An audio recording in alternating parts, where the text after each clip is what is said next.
We are marking 2 months since the national security law was enforced. The police has said there is zero tolerance for illegal acts and that enforcement action will be taken accordingly. In your view, is the police force in a position to maintain law and order and perhaps work towards restoring public confidence? I think so, because if you look at what has been happening over the past year or so, the public order situation in Hong Kong is not looking well. And obviously, there is an urgent need to establish the national security law, which will empower the police with the necessary legislation to maintain law and order situation in Hong Kong. And under these circumstances, the police force has established a new department with new resources, et cetera, to enforce the legislation.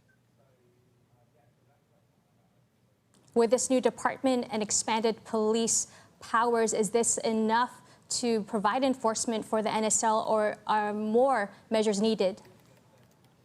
Not only the police, the central government also established a national security office in Hong Kong, and where necessary, only on selected major cases, they will handle the case as well. So should the Hong Kong police not able to deal with any national security related cases, which beyond the capability of the Hong Kong police, with certain agreement, the central government will come into play.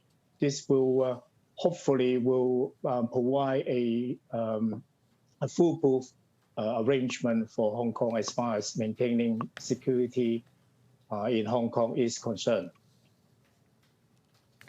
We've seen a pretty brutal, vicious cycle over the past year where we've seen political protests that result in instances of perceived police brutality, and then that has actually fueled more protests. Why do you think Hong Kongers have lost trust in the police force?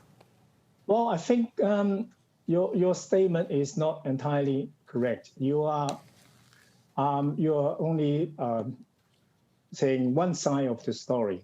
If you look at the overall situation, over the past year, this so-called peaceful demonstration to try to exercise their freedom of expression, et cetera, most of them turned into vandalism, turned into damaging to public property, causing serious injury to innocent bystanders.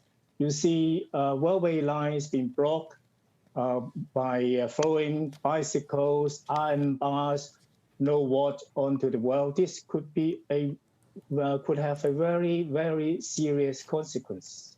And traffic lights been damaged, blockade on major thoroughfare, also blockading the airport. All these are illegal activities, so irresponsible. Right, but you also have situations like the incident in July last year in Yung Lung, where you had police seemingly indiscriminately attacking people, including in one instance a pregnant woman. When things like that happen, and is it sort of any surprise that you see surveys showing that Hong Kongers are losing confidence and trust in the police? And is the problem that police are trying to fix a problem that really needs a political solution, not a police solution? Well, the last year's July incident is being investigated, and a few arrests have been made by the police. And if you look at it, the situation is not as described by many media or so-called social medias. And also, when you say distrust of the police, it's only by those people who are or were involved in the public disorder situation. And if you speak to the majority of the people on the street, what they want to have a peaceful life They're able to go to work. They're able to go to school without being interrupted. They want to be able to make their own judgment, to express their own opinion without being attacked or put fire on them. We have people who've been seriously tortured. We have people killed by people involved in the public order situation, throwing a brick and killing an old guy. So going back to your question about this, going back to your question about trust, I fully support the idea that police in any cities in the world must have trust of the people. From what I've been able to gather, most people in Hong Kong maintain their trust with the people. And if you are talking about this specific public order situation where the police has to exercise their right and use their lawful force to maintain the public order situation, if they decide and if people think police has overused their power, their force, etc., well, they can always make a complaint. And I think the legislatures, the police are all held accountable and responsible. Well, accountability is one of the issues, right? And I should clarify that incident at Yuen Long where we saw the white shirts storming the MTR and that sort of indiscriminate attacks happening. That was actually the situation where we saw the biggest fall in public trust in the police, according to surveys that we've looked at here at Bloomberg. There also hasn't been any prosecutions for that. So when people are not held accountable by the police and there are no public prosecutions for things that were done, is it surprising to you that that results in dissatisfaction from broader Hong Kongers? And should there be more clear accountability?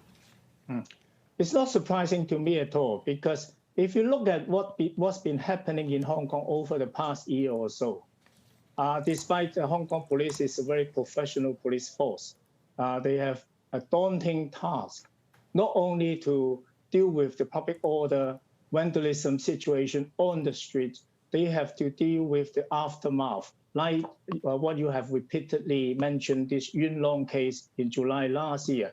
It's a daunting task to deal with the post-investigation in order to get the right people. So far, the police, I understand from the media report, have made a number of arrests. And hopefully, I don't care which side they are on, if they have committed a crime, let the police deal with it and charge them to court. Now, KS, in the balance, given that police action has been questioned throughout the protests and only 21 officers have been reprimanded, has there been due accountability? What would you have done differently? Well, I would not.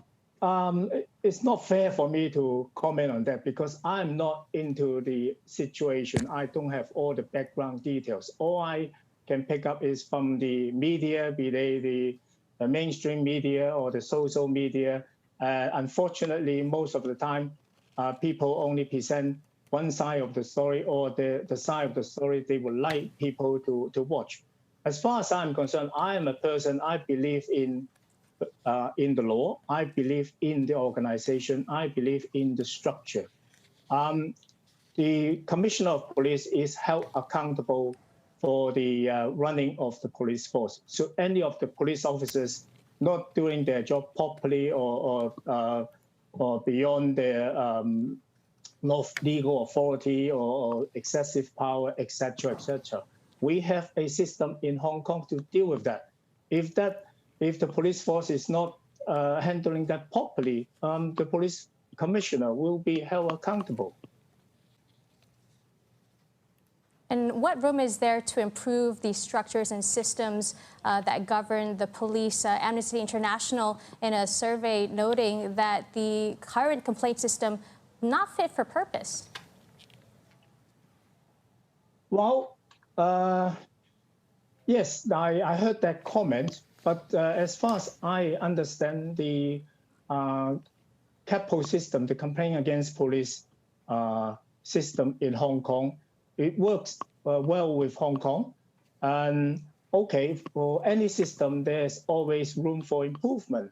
And with time, with experience, we can always get a better system should there be a need to improve the system. I'm wondering what you would have done differently if you were police commissioner to handle the events of the past year. Well, again, I will refrain from commenting on that. Again, because I have been retired for almost 10 years now. 5 months' time, I will have retired for 10 years. And based on the information I gather from the media and from the newspaper, etc., I think the police has done a pretty good job. And dealing with a public order situation, I'm talking about a massive public order situation spreading for a prolonged period of time is a daunting task for any police force in the world. And if you look at the Hong Kong police, the way the Hong Kong police been dealing with it, and all along has been very, to me, pretty professional, and officers are able to fulfill their duties with their best ability. And if to answer your question, I would have done the same.